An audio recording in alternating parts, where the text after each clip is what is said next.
on it then too? Yes, we put the student's name Okay. right in here so that if for some reason, that happens often, we can see who it is and get Okay. it back to them immediately. That's great. And That's great. The students keep these in their book bags. We did explore a lot of different options, as we were talking and discussing and reading the research, but we felt like the biggest obstacle was going to be having the kids have to hand this phone over and place it somewhere. So these we would go. And parents have adjusted okay? I'll let Julie Yeah. stick with Yeah, that. but- honestly, we were doing it so it wasn't a distraction in school. But the mental health piece. I had some who were like, oh my gosh, I think I'm addicted to my cell phone, right?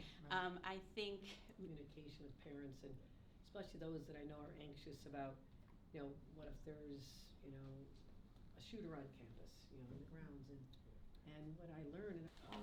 And Governor, we do have a Swag bag that you got. Oh, thank Johnson you. City swag Thank bag. you. There's some. Thank you.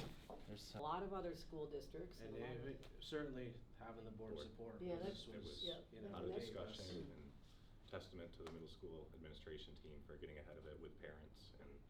Hello, Johnson City Middle Schoolers. We have an amazing, awesome special guest for all of you today. I am your superintendent, Superintendent Rates, in case you don't know.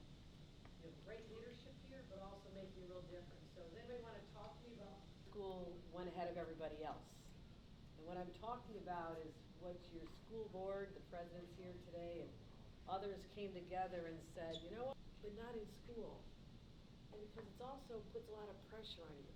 And sometimes the messages weren't always that pro mental health, and for you to be able to get a better education, that we would follow you. We'll have the first bell to bell, beginning school day to the end, ban on cell phones, not just middle school, but be more used to making friends in person, be able to communicate, all those things that don't really happen when you're staring at put your cell phone down. Anybody talking to other people more in the lunch? In lunchtime, you talking to each other now? Yes, you are. Admit it. You're talking to each other. Okay, I know you are. I know you are. And people weren't doing that before, right? Because everybody was staring at their cell phone. So this is so much. This year, kids were like skeptical. Oh, how do I put my phone away? How is this going to work? But once we got started, a lot of kids could see that their grades were going up.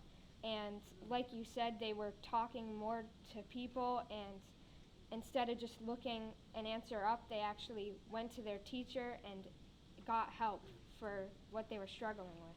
Students to hear, because you're used to it now. You're ahead of everybody. But starting next fall, every single student in school is going to be told you have to lock up your cell phone. You can't have it during the day. Advice for me to pass on and for other students to hear about how it really works out better for you. Anybody else have a thought on that? We're in Congress. And guess what?